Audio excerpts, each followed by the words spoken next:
תודה רבה, יואב.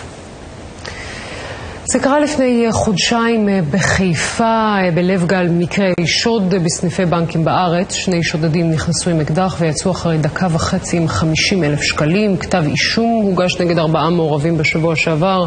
כתבנו יוסי מזרחי מביא הערב את התמונות. הבנק סגור.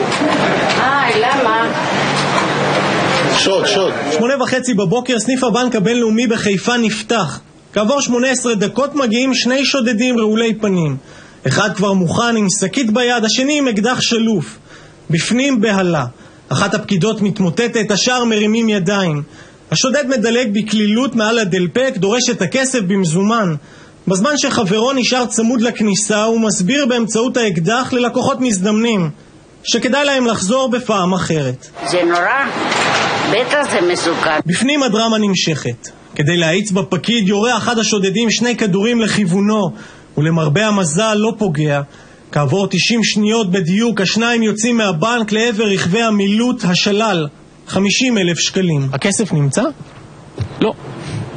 כסף לא נמצא נכון להיום. אחרי חודש של חקירה הצליחו ביחידה המרכזית של מחוז חוף לשים ידם על כל 4 המעורבים, ביניהם אודי אמר ותומר נחמני.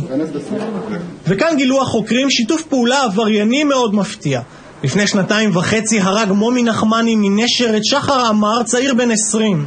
ולמרות ההרג, הכלא והאבל, אחיו של ההורג שיתף פעולה בשוד הזה עם אחיו התאום של ההרוג. לקוח שלי טוען לחפותו, הוא טוען שזה לא היה הוא בכלל, אין זיהוי שלו. לדבריו גם הבגדים אינם תואמים אותו, גם מבנה הגוף שבסרטון כלל אינו תואם אותו. אבל במשטרה דווקא בטוחים כי במהלך גל מקרה השוד בסניפי הבנקים, שוד אחד לפחות כבר מפוענח. יוסי, עכשיו אנחנו איתך בעניין אחר. 2 חלפו מאז פרשת הדלפות.